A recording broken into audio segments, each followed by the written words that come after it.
আসসালামু আলাইকুম সবাইকে ওয়েলকাম জানাচ্ছি রেসিপি বাই আমার কিচেনে আরও নতুন একটি রেসিপি দেখার জন্য। আজকে আপনাদের সাথে শেয়ার করব দারুণ মজার একটি নাস্তা, আর সেটা হচ্ছে আলু পরোটা। বাচ্চাদেরকে প্রতিদিন একই নাস্তা দিলে খেতে খেতে কিন্তু বোর হয়ে যায়, আমরা বড়রাও কিন্তু খেতে ভালো লাগে না। তাই পরোটার মধ্যে ভিন্নতা আনতে চাইলে কিন্তু এইভাবে আলু পরোটা বানিয়ে দিতে পারেন।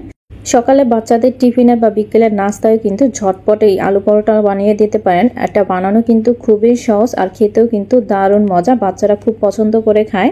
তো প্রথমে একটি মিক্সিং বলে নিয়ে নিচ্ছে আমি এখানে আটা। আমি আজকে আটা দিয়ে বানাচ্ছি, আপনারা চাইলে এখানে কিন্তু ময়দা দিয়েও বানাতে পারেন। আমি 2 কাপ পরিমাণ আটা নিয়েছি, সাথে দিয়ে দিচ্ছি স্বাদ মতো লবণ, দিয়ে দিচ্ছি 2 টেবিল চামচ পরিমাণে সয়াবিন তেল। এখন সব কিছু একসঙ্গে খুব ভালোভাবে হাত দিয়ে একটু মিশিয়ে নেব। তো খুব ভালোভাবে এটা মেশানো হয়ে গেলে এখন এর মধ্যে দিয়ে দিচ্ছি আমি কুসুম গরম পানি, অল্প অল্প করে পানি দিব আর এভাবে মিশিয়ে নিব আমি। এখানে চেষ্টা করবেন নর্মাল পানি না দিয়ে কুসুম গরম পানিটা দেওয়ার জন্য, তাহলে এটা কিন্তু অনেক বেশি সফট হয় আর এটা বেশিক্ষণ রেস্টেও রাখতে হয় না।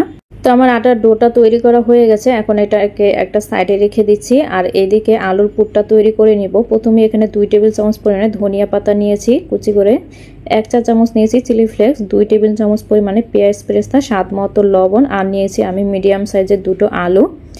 এখন সবগুলো একসঙ্গে খুব ভালোভাবে মিশিয়ে নিতে হবে। এখানে ঝালের পরিমাণটা আপনারা আপনাদের পছন্দ মতো অ্যাডজাস্ট করে নেবেন। সবকিছু খুব ভালোভাবে মেশানো হয়ে গেলে এখন এর মধ্যে দিয়ে দিচ্ছি আমি 1/2 টেবিল চামচ পরিমাণে সরিষার তেল। সরিষার তেলটা দিলে এটা খেতে কিন্তু খুবই ভালো লাগে, খুব সুন্দর একটা ফ্লেভার আসে সরিষার তেলের। তো এখন আমার আলুর পুরটা কিন্তু রেডি, একটা সাইডে রেখে দিচ্ছি। আর এদিকে আটার ডোটা নিয়ে নিচ্ছি আমি, এখান থেকে আমি 4টা ভাগে ভাগ করে নিচ্ছি। আপনারা চাইলে কিন্তু এটা দিয়ে 5টাও করে নিতে পারেন। তো আমি আজকে 4টা বানাবো, একটু বড় করেই বানাবো। আপনারা কিন্তু এখানে 4টার বদলে 5টাও করে নিতে পারেন। তো আমি 4টা করে নিয়েছি। এখন এখান থেকে একটা লিচি নিয়ে খুব ভালোভাবে গোল করে নিচ্ছি আমি। গোল করে নেওয়া হয়ে গেলে এখন একটা বেলুনির সাহায্যে আমি ছোট করে একটা রুটি বেলে নিচ্ছি।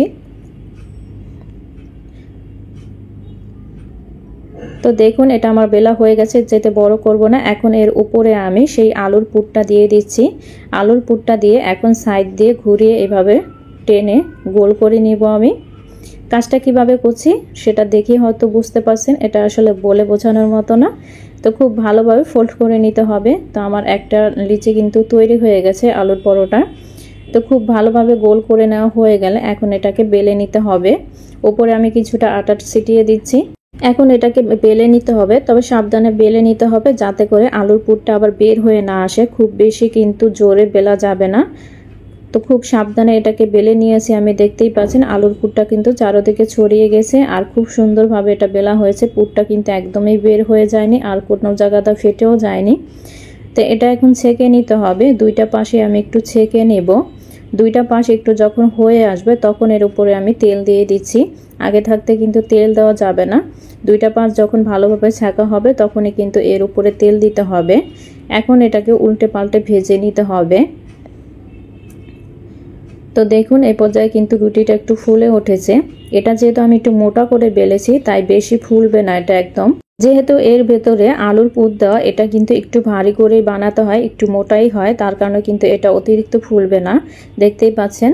তো যাই হোক আমি এটা আমার পছন্দ মতো কালার করে ভেজে নিচ্ছি। আপনারা আপনাদের পছন্দ মতো এটাকে কালার করে ভেজে নেবেন। তো আমার এটা ছেঁকা হয়ে গেছে, আমি গোল্ডেন ব্রাউন করে এটাকে ভেজে নিয়েছি। এখন আমি এটাকে তুলে নিচ্ছি। তো প্রত্যেকটা আমি আলু পরোটা এইভাবে ছেঁকে নিব। তো দেখুন আমার প্রত্যেকটা আলু পরোটা ছেঁকা হয়ে গেছে আর দেখতে মাশাআল্লাহ কত বেশি সুন্দর লাগছে। আপনাদেরকে একটু ভেতরটা দেখিয়ে দিচ্ছি।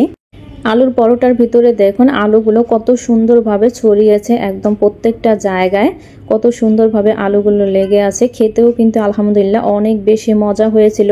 আর এই আলুর পরোটাগুলো কিন্তু ভাজার পরে অনেক সময় পর্যন্ত গরম থাকে, তার কারণ হচ্ছে আলুর ভেতরের পুরটা অনেক সময় ধরে গরম থাকার কারণে কিন্তু সহজে আলুর পরোটাটা ঠান্ডা হয় না, অনেক সময় ধরে গরম থাকে। তাই দেখলেন তো কত সহজে বানিয়ে নেওয়া গেল কিন্তু এই আলুর পরোটা। আপনারা কিন্তু সকালের নাস্তায় বা বিকেলের নাস্তায় কিন্তু ঝটপট পরিবারের সবাইকে এভাবে আলুর পরোটা বানিয়ে দিতে পারেন। এই আলুর পরোটাগুলো খেতে কিন্তু অসম্ভব মজা। যারা খেয়েছেন তারা তো অবশ্যই জানেন কেমন, আর যারা না খেয়েছেন তারা একবার হলেও ট্রাই করবেন এইভাবে আলুর পরোটা বানিয়ে খাওয়ার জন্য। কারণ প্রতিদিন একইভাবে পরোটা রুটি খেতে খেতে কিন্তু আমাদের ভালো লাগে না, বাচ্চারাও কিন্তু খেতে চায় না।